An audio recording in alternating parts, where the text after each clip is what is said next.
السلام عليكم ورحمة الله وبركاته. اللهم صل وسلم على سيدنا محمد. صلوا على الحبيب النبي عليه أفضل الصلاة والسلام. واللي ما اشتركش في قناتي يجي بسرعة يشترك معانا، وإن شاء الله هيوصل لكم كل جديد. النهاردة عاملة تحدي مع نفسي. عايزة أقول لكم والله العظيم إحنا الساعة 2، هقول لكم بالظبط إحنا الساعة 2:10. جالي خبر بصراحة ان امي زعلانة مني وكده، لان اللي هي يوم ما عزمتني كنت انا مسافرة فما حضرتش العزومة. فانا بصراحة زعل امي عندي بالدنيا كلها، فانا عايزة افطر معاها يوم. وانا دلوقتي زي ما قلت لكم الساعة 2:10 وما عنديش وقت خالص. هل هعمل الوليمة اللي انتوا شايفينها دي ولا لا؟ معايا بطاية كده اهي، ومعايا كمان فرخة زي ما انتوا شايفين. تعالوا بقى نشوفوا هنلحق وهروح اكل عندها في البيت ولا لا. ويلا تعالوا نكسب التحدي مع بعض. بس انا عايزه الفيديو ده يكسر الدنيا، انا عايزه الفيديو ده كله لايكات، علشان خاطر النهارده انا هعمل تحدي كبير مع نفسي خالص، واشوف كده هقدر اعمل التحدي ولا لا.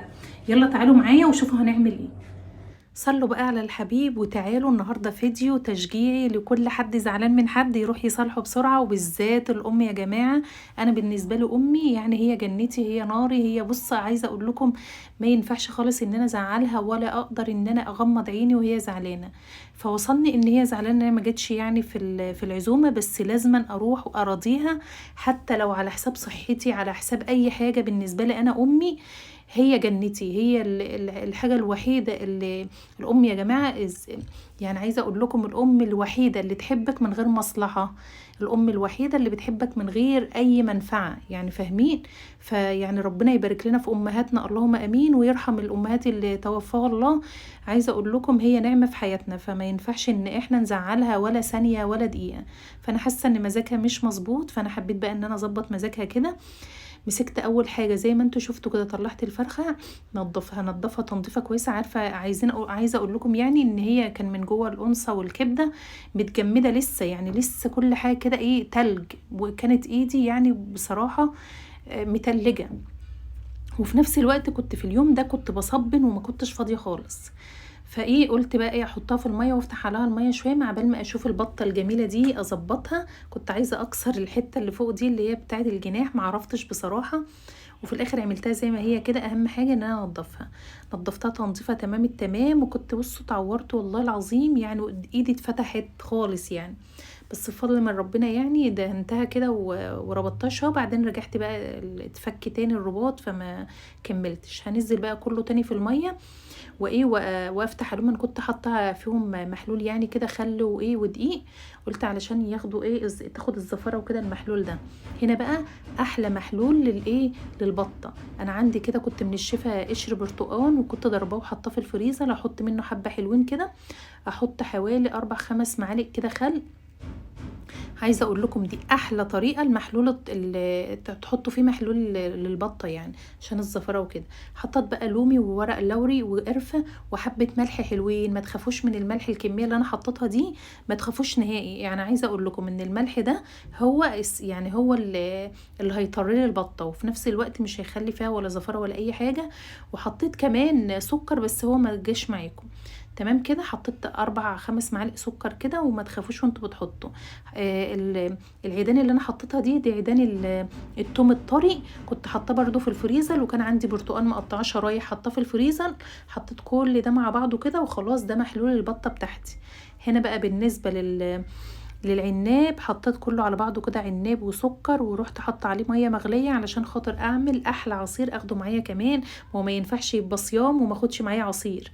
حطيته كده على جنب يعني، وقلت يلا بقى ايه كل حاجه كده تخلص كلها مع بعضها. رمضان كريم بفكركم برمضان علشان خاطر ايه اقول لكم كل الكارثه دي انا عاملاها في رمضان. يعني بصوا يعني كل حاجه كده ايه ورا بعضها ورا بعضها، فربنا ييسر الحال اللهم امين. معايا بقى حبتين من الفلفل الحلوين وحبتين من الجزر. ايه وهقشر بقى كام حبه بطاطس بصل كده. عايزه اقول لكم دي احلى خلطه لتتبيله بقى الفراخ. يعني بصوا بقى وتنفع بط وكل حاجه. التتبيله دي تنفع في التتبيلات كتير خالص. ويا سلام يا حبذا بقى. واحلى حاجه انك تبيتي فيها الايه الفراخ بتاعتك. بس بقى ما عنديش وقت، وفي نفس الوقت بقى مستعجله، فكل حاجه هتبقى بسرعه بسرعه. عايزه اقول لكم كنت بصبن وبنشر وبعمل اكل كمان.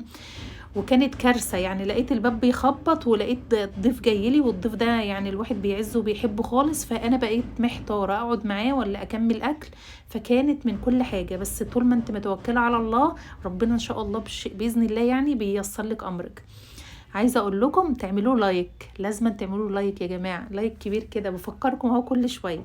معايا كام حبه طماطم كده، غسلتها غسيل كويس، ويلا نشطفها كمان شطفه بسيطه كده وايه ونعملها. شايفين بقى الكبسه اللي انا فيها؟ جايه اشغل الكبه لقيتها اشتغلت لوحدها برده زي كل مره، ومش راضيه خفت منها مش راضيه تتعمل يعني. فروحت جايبه الخلاط الحزين اللي عندي ده. عايزه اقول لكم الخلاط ده حزين يعني، بس انقذني بصراحه، لاني كنت في الكارثه دي كنت هعمل ايه؟ ما عنديش حاجه تانية. قطعت بصل كده والجزر والفلفل والبصل، وعايزه اقول لكم دوخني، بس الحمد لله. احط بقى ايه البهارات بتاعتي، وحبه خل، توم بودره وبابريكا وسبع بهارات وكاري وكركم وفلفل اسود وبهارات مرقه. عايزه اقول لكم يعني كانت بهارات جميله، كنت جايباها كده لسه من عند العطار، حاجه جميله وتحفه ما شاء الله. وحطيت كمان روزماري، وحطيت ايه حبه كمون. تمام. هحط بقى كل الخلطات دي على بعضها، وما ننساش بقى المرقه الجميله دي، حطيت 2 من المرقه. واحط كمان الملح بتاعي ما ننسوهوش، عشان انا كل مره بنسى معاكم الملح. وهضرب كل المكونات دي، وحطيت كمان حبه شطه كده علشان خاطر ايه المكونات تكون كامله من كل حاجه. احط بس حبه ميه عشان الخلاط يمشي معايا، لانه هو عمره ما هيضرب كده، لازما بقى يعني ايه اسايسه بالراحه شمال ويمين، علشان خاطر ايه ان انا يعني ينضرب وكده. هضرب بقى كل المكونات دي، هخليها يعني ايه يعني زي العصير كده. تمام. طبعا انا لو في الكبه مش هحط ميه، لكن انا لازما احط ميه عشان الدنيا تمشي يعني معايا، والخلاط ايه يشتغل، غير كده مش استحاله كان يشتغل يعني. وطبعا بايدي بالمعلقه علشان اجيب اللي فوق تحت واللي تحت فوق، علشان خاطر كل الايه الكميه تنضرب يعني كويس خالص، لان دي اللي هتخلي الفراخ او البط بتاعنا في حته تانية خالص. تمام. يعني ما يغركمش المحلول اللي انا حطيته في البطه ده، كل ده هيتغسل من اول وجديد، فاهمين؟ يلا بقى شوفوا بقى الفرخه بتاعتي بعد ما نضفتها وغسلتها وكنت حطاها في المحلول. بص بقى انا غزاها من كل حته، ما تخليش حته فيها سليمه، كل حته فيها كده يعني. بصوا ما تخليش حته فيها ايه مش متنغزه او معموله كده بالسكينه، علشان تشرب كل التتبيله. وفي نفس الوقت احنا مشكلتنا ان احنا ما عندناش وقت ان الفراخ تقعد في الخلطة بتاعتنا فترة، يعني على الأقل خالص أنا بحطها نص يوم، النوبادي هتبقى آخرها ساعة، فما عنديش وقت. تمام. أحط بقى الخلطة دي واسيبها فيها كده لغاية ما هعملها في الخضار، لأن الفرخة دي هتتحط في الخضار بإذن الله، علشان أوسع كده الأكل بتاعي ويبقى فيه موس كتير. هركن بقى الخلطة على جنب، وتعالوا شوفوا بقى هنعمل ايه. بصوا بقى الحتة دي اتهرت مسح على الرخام، يعني كل شوية كل ما اعمل حاجة كده امسح. هناخده كمان بصل، يعني بصوا يعني القائد بتاع النهارده هو البصل، فاهمين؟ من ضمن الايه التتبيلات والحاجات دي. هقطع هقشر كام بصلايه، كام حبه بصل كده، علشان انا عايزه اقطعه حلقات على الايه على الفراخ بتاعتنا. تمام. بصوا بقى انا مش عايزاكم تزهقوا النهارده، والله العظيم حاسه ان انا طايره من الفرحه.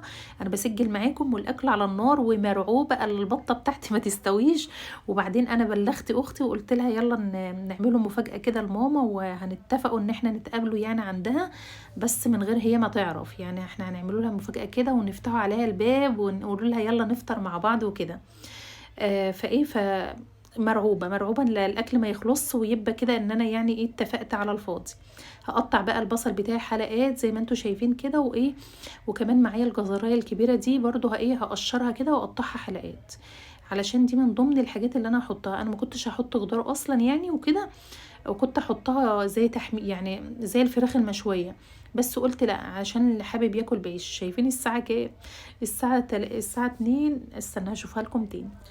3:39 دقيقة، يعني أنا ما عنديش وقت نهائي خالص. أنا مرعوبة وخايفة، وبصور معاكم والله بسجل معاكم، وأنا يعني كل ده يعني البطة الحمد لله، الفرخة بتاعتي طلعت الحمد لله بفضل من ربنا، لأنها ما بتاخدش وقت.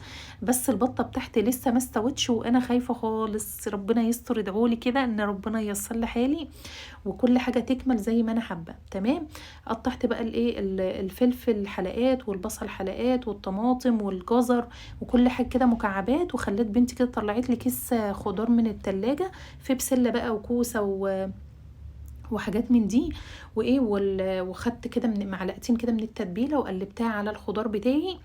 وايه وهاخد بقى الايه الخضار اللي انا كنت شايلاه في الفريزر. شو حبه التوم دمت لاني ما ضربتش في التتبيله بتاعي توم، وده اهم حاجه بصراحه. فانا حطيته صحيح كده لان انا عندي جوز اختي يعني ما بياكلش التوم قد كده، فانا حطيته صحيح علشان خاطر لو مش حابب يعني ان هو يكون ايه ياكل منه. هقلب كل المكونات اللي على بعضها دي، وهاخد بقى كيس الخضار اكسر منه حته كده لانه كان متجمد وكان مش في الفكره خالص الخضار يعني. يلا بقى مش مشكله، طلعته وخلاص وقلت يلا مش مشكله، هياخد ويدي مع نفسه كده وهيدي كمان للفرخه بتاعت طعم. هاخد بقى حته كده من الخضار فيها، يعني الخضار ده عباره عن جزر وبسله و وكوسه وايه تاني بس كده. شوفوا حطيت اهي حته الخضار، بس مش عارفه هي انا ما وريتها لكمش ليه، يعني مستعجله يا جماعه مستعجله. هربط بقى كده، حتى انا ما دورتش على السلكه اللي بربط بيها الكيس، ربطت الكيس كده، ودي اول والله مره تحصل يعني.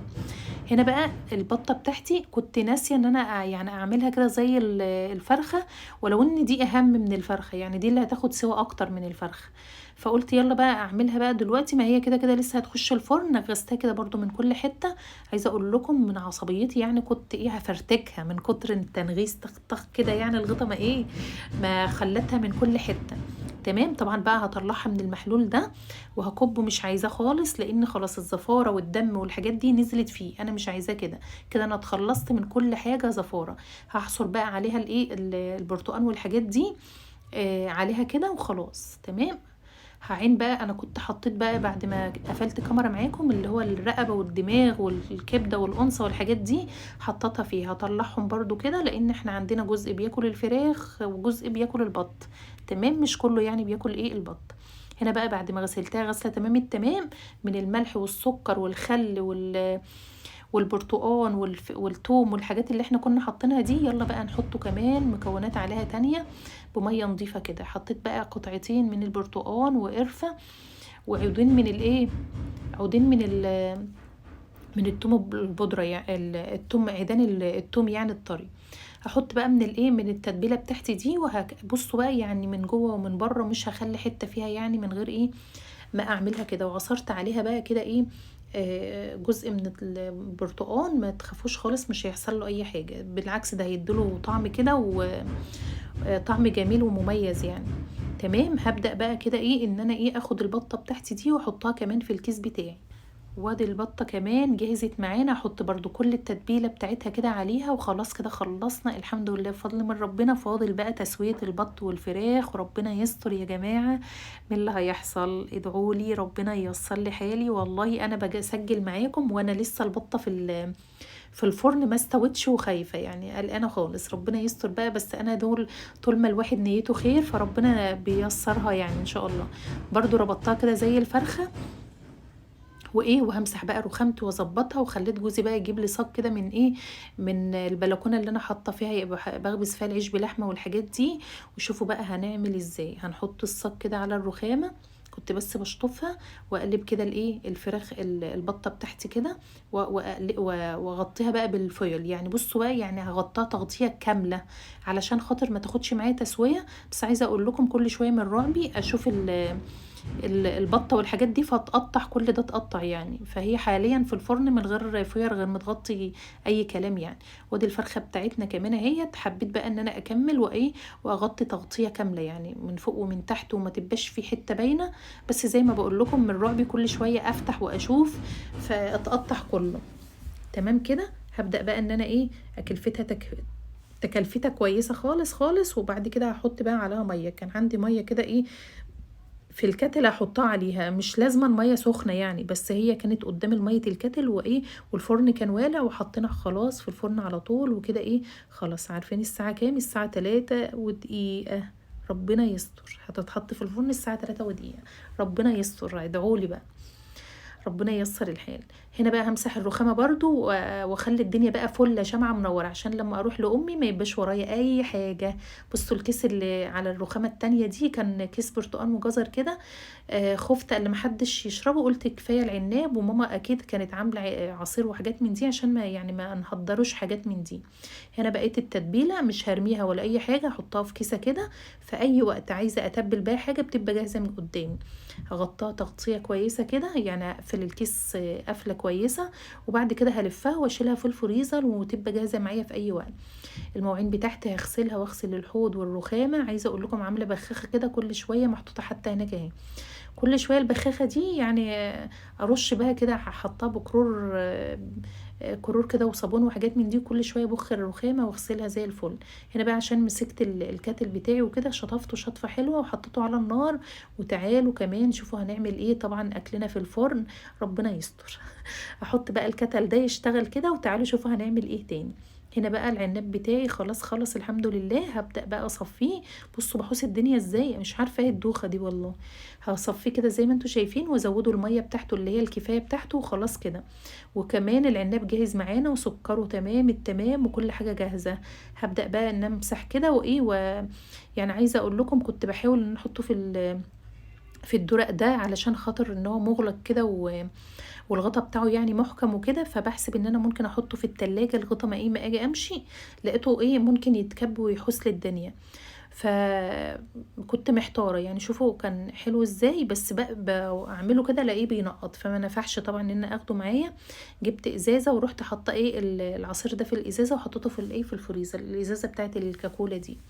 هنا بقى الميه بتاعتي اهي سخنت، وحطيت على الرز البسمتي، الرز ده كيلو الا ربع، حطيت عليه الميه السخنه ومعلقه من الخل وسبته ياخد ويدي مع نفسه. هنا بقى البصليه بتاعتي طبعا الكبه باظت، وهرجع تاني للمبشره يعني عشان اتعور بقى كل شويه. يلا مش مشكله، كل حاجه تهون عشان خاطر الحبايب اللي احنا بنحبهم ما يزعلوش مننا. هبدأ بقى يعني اقشر البصلايه وامسح رخامتي برضو، يعني ما تزهقوش من مسح الرخامه، انا ال 24 ساعه بمسح رخام. اولع النار، احط الحله على النار، استنى بس لما تنشف كده من الميه، احط حته زبده وحبه زيت ونحط بقى اللومي بتاعنا. وحطيت كمان حبهان ومستكه ياخدوا لون كده، انا بحب ان هم يتحمصوا واشم ريحتهم كده مع البصلايه. تمام، هحمر بقى البصلايه بتاعتي كده لغايه ما توصل اللون بتاعي، تدبل بس انا مش عايزه احمرها. تمام، هقلبها تقلبتين كده. وكان عندي بقى جزر مبشور في الفريزر، وكنت ناسيه برضو اطلعه، يعني طلعته متلج، يعني طلعته متلج كده، وكنت محتاره احطه ازاي يعني. بس استنيت كده لما البصليه بتاعتي دبلت خالص وما فيهاش اي مشكله خالص كده، احط بقى حته الجزر بتاعي. الجزر ده مبشور او تضربيه في الكبه مفيش مشكله. حطيت كاري وكركم وبهارات فراخ تمام كده. وحطيت كنت عايزه احط فلفل اسود بصراحه، وبعدين خفتي علشان خاطر هو مش مطحون كويس، خفت بقى اللي يجي تحت الضرس ولا حاجه فبيبقى طعمه حراق شويه، وخفت حد يعني ما يحبوش. هفضل بقى فتفت كده الجزر اللي انتوا شايفينه ده لغايه ما يعمل خالص، يعني لغايه ما بحس ان هو فكفك خالص. كل شويه اغطي عليه. انا عايزه اقول لكم والله دوخني وكمان متوتره وكده، فحاسه ان كل حاجه بتغيب كل حاجه بتغيب، بس والله يعني حاسه ان انا برضو خلصت بسرعه. بعد ما خلصت الاكل حسيت ان انا خلصت بسرعه. حطيت برضو 3 فصوص توم كده تاخد لون برضو تحميره كده، ولو حد مش عايز ياكلها يطلعها عادي من الاكل واحنا بناكل يعني. لغايه ما اتبل كل يعني ادبل كل اللي انا حطيته قدامكم ده خلاص كده، يبقى كده الجزريه بتاعتي والبصل كله كده اتحمر او دبل، يعني التتبيله اللي انا عايزاها. خلاص بقى نحط الرز بتاعنا وخلاص، والكاتل بتاعنا كان مليان ميه سخنه كمان. هقلب بس تقلبتين كده، وبعد كده بقى اظبط لو عايز حبه كركم او اي حاجه. انا زودت حبه كركم بس بصراحه ما جاش معاكم يعني في التصوير. تمام، حتى كنت محضره والله مرقه ان انا احط عليها، بس والله نسيت. لا، حطيت قدامكم الكركم اهو والحبة الملح ومعلقة كده من الصلصة كانت عندي، ورحت حاطة بقى المية السخنة وسبته بقى ياخد ويدي كده مع نفسه. وكنت رايحة بقى اتابع البطة والفرخة بتاعتي اما اشوفها عاملة ادعولي بقى ربنا ييسر الحال وان هي تستوي البطة.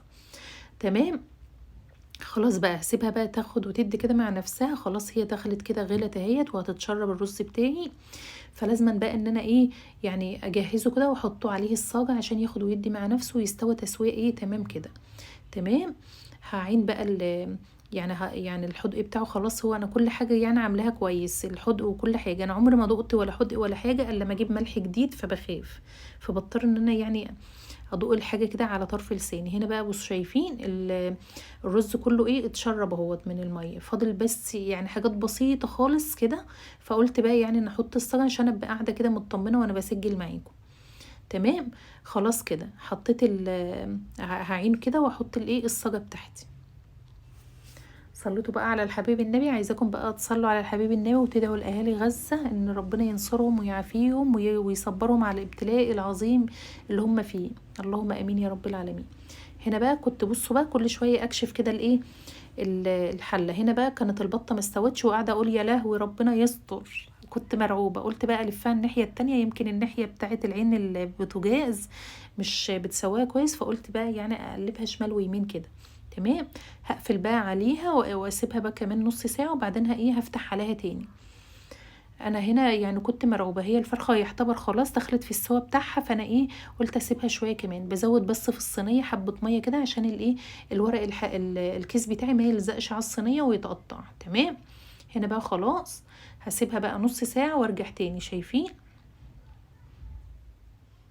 هنا بقى يعني بصوا الفرق. البطه بتاعتي حاسه برضو ان هي يعني الفرخه استوت، يعني حسيت ان هي استوت ان انا هطلعها يعني، بس قلت اسيبها كمان 5. والبطه بتاعتي كنت بقى مرعوبه يعني. بصوا شايفين الكيس، انا هنا تقريبا كنت خلاص هطلعها يعني، بس انا فتحت عليها كذا مره فمش عارفه بقى الوقت اللي انا طلعتها فيه دلوقتي ولا لا، بس تقريبا كانت خلاص استوت وانا هطلعها بقى على طبق كده. شايفين الجمال؟ هنا الجمال عدى الكلام. شوفوا الكيس لا اتحرق ولا اتخرم ولا اي حاجه من دي. هنا بقى البطه بتاعتي ما استويتش، ربنا يستر. هنا بقى وانا بشدها حسيت ان انا خرمت الكيس. تمام. بس ما تخافوش يعني، كل حاجه انا مسيطره عليها. شايفين عامله ازاي بتغلي ازاي من جوه؟ هغطيها تغطيه برضو اي كلام كده لان المكان طبعا سخن وخفت اتحرق يبقى متعوره ومحروقه، فقلت لا مش مشكله هغطيها تغطيه حلوه كده واحطها وازقها تاني في النار. خلاص ماشي. هغطاها زي ما انتوا شايفين كده واروح زقاها وهي انا دلوقتي بكلمكم وهي لسه في الفرن. ربنا يستر بقى. هقفل معاكم وارجع لكم تاني كده لما احس ان هي استوت وانا بفتح عليها تاني. هفتح معاكم هفتح كاميرا معاكم واوريكم. وزودت كمان ميه اهوت. يلا استنوني وانا ارجع لكم. عايزه اقول لكم ما لحقتش اصور معاكم وجريت بسرعه. شفت البطه لقيتها مهلبيه وجميله ومستويه ما شاء الله ولا قوه الا بالله. يلا تعالوا شوفوا هنعبوا الاكل ازاي وهنمشوا ازاي، وتعالوا افرح ماما كده معاكم. بصوا بقى انا حطيت كيسين فوق بعض كده علشان احط دي علشان احط اللحوم كلها فيها. البطه انا متلخبطه. البطه والفرخه هحطها هنا بقى الرز بتاعي استوى الحمد لله. هطفى عليه. مش عارفه اخد الحله دي ازاي، اخدها ازاي اصورها؟ هتبقى تقيله علينا. افضيها مثلا هنا هيكفي.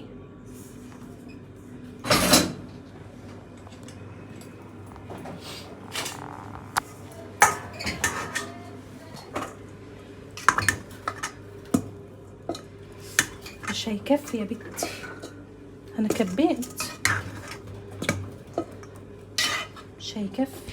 عايزه اقول لكم كنت في الوقت ده مكركبه ومتلخبطه والقران بيجرى وماما طبعا بعيده عني في حته بعيده يعني لازم نركبوا لها وكده. فعايزه اقول لكم كنت متكركبه خالص وقلقانه، والحمد لله بفضل من ربنا كل حاجه كانت تمام وفرحتها والحمد لله. يعني انا جوايا كده فرحانه عشان هي فرحانه. يا رب يديمها في حياتنا نعمه كده ويحفظها من الزوال يعني. بجد هي في حياتنا نعمه كبيره محدش يحسها غير اللي بيحب امه بس. القرآن قرا يعني. بقاني الساعة كام؟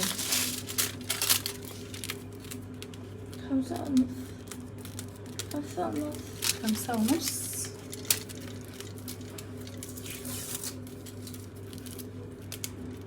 هو ماله البتاع ده؟ في الوقت ده بقى كنت حاسه ان كل حاجه بتعاندني، كل حاجه اعملها بحس ان انا بتاخر فيها. عايزه الوقت يعني بسرعه بسرعه احس كده ان انا يعني انجزت ومشيت ورحت. وبعدين بنت وصلت لغايه البيت عند ماما ومستنياني في البيت من تحت خايفه تطلع، واختي برضو واقفه تحت مستنياني مش راضيه تطلع. فعايزين بقى نعمله يعني مفاجاه كبيره كده لماما، فكلهم قاعدين يتصلوا بيا انت فين انت فين. فانا ايه كله جري في جري في جري، وابني كان جاي لسه من الدرس كنت مستنياه، فكنت متوتره على الاخر. تيتا ما تعرفش تاكل ايه؟ تيتا ما تعرفش ان احنا جايين. ما تعرفش تاكل ايه؟ ودي كمان الرز بتاعي خلص اهو، مش عارفه بقى احطه فين، احطه فوق ده. ايوه يلا تعالي بقى يا ساره، تعالي ناخد حاجه من دول. هنا بقى بالنسبه لي الوقت الحاسم، يعني لازم امشي دلوقتي اهو، لو ما مشيتش هتحصل مشكله. هنا بقى لقيت الكيس بتاعي مفتوح، ودي الصدمه بقى اللي ساعه ما شفتها. طبعا لو خدتها في الطريق ممكن المرقه او الشوربه تتكب عليا، فكنت محتاره ومحتاسه. فالحمد لله لقيت حل كده، لقيت الطبق ده عندي وليه غطا كمان حطيته فيه كده، وزي ما انتوا شايفين غطيته غطا محكم كده، وكمان هحطه في الكيس وزي الفل. يعني عايزه اقول لكم الاكل كان مهلبيه والله العظيم، لو ما كانش حبايبنا وكلك قاعدين كنت قطعت لكم ووريتكم كده. تعالوا شوفوا كمان البطه بتاعتي مهلبيه وعسل، يا خبر ابيض. عايزه اقول لكم حاجه كده عسل كافر من الاخر. انا خايفه يا ولاد.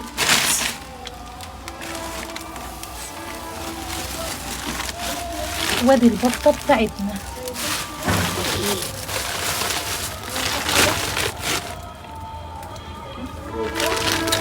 لازم الورق. طب بصي انا لو حطيت ده هنا هيحصل ايه؟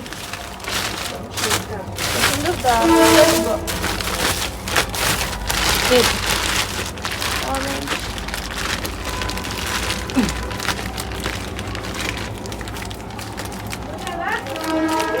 وكده وكده، ايه رايكم؟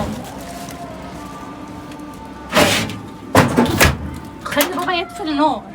عايزه اقول لكم كنت صبنت ولميت الهدوم، والهدوم اللي ما كانتش اللي كانت مبلوله شويه حطيتها كده في البلكونه عشان تنشف، وكنت مخلصه كل اللي ورايا. دي خلص. يلا يلا. عايزه اقول لكم الفرحه ما كانتش سيعاني بصراحه. كنت واقفه بقى على الباب وبوزع كده كل واحد مين اللي هياخد حاجته، يعني مين اللي هيشيل وكده، علشان خاطر الحاجه ما تتكبش وكده وايه.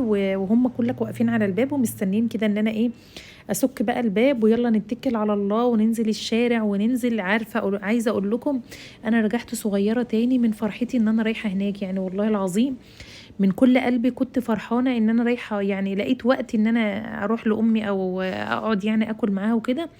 كنت مبسوطه جدا جدا جدا، ربنا يعلم يعني الواحد بيعزها وبيحبها قد ايه. هنا بقى كنت رايحين بقى نركب توك توك، يعني قسمنا نفسنا كل واحد ايه ركب، يعني قسمنا نفسنا على 2، كل واحد ركب توك توك يعني. هنا بقى التقاء الاحبه، لقيت كلك واقفين في الشارع مستنيني. عايزه اقول لكم انا اخر واحده، وانا اللي قلت لهم ما تتاخروش. قعدت بقى اسلم ومش عارفه ايه، وكنت فرحانه فرحانه، حتى العيال كانت فرحانه والله العظيم. يعني ربنا يديمها في حياتنا ويخليها لنا ويبارك لنا فيها وما نتحرموش منها ابدا ابدا. وان شاء الله ان شاء الله يعني مش هتكون اخر مره، هتبقى دايما دايما نكونوا مع بعض باذن الله. عايزه بقى كل واحد بعيد عن اهله او من زمان ما كلش مع حد بيحبه يروح يعمل زي ما انا عملت كده.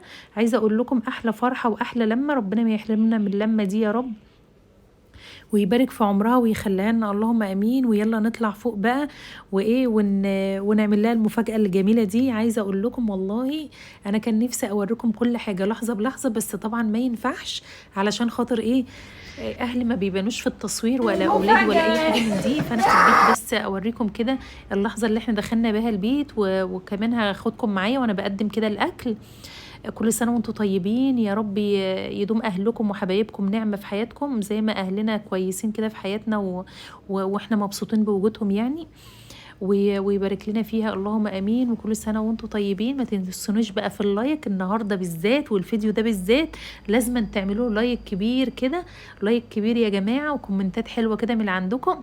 تنسونوش بقى في لايك وسبسكرايب ودعوه حلوه كده من قلبكم. وتعالوا شوفوا هنغرف ازاي وهنقدم الاكل ازاي بشكل جميل. شايفين الاكل بيطلع دخان ازاي؟ عايزه اقول لكم الاكل طلع من على الفرن على امي، الاكل سخن نار اكن انا عامله في عند امي يعني بصراحه.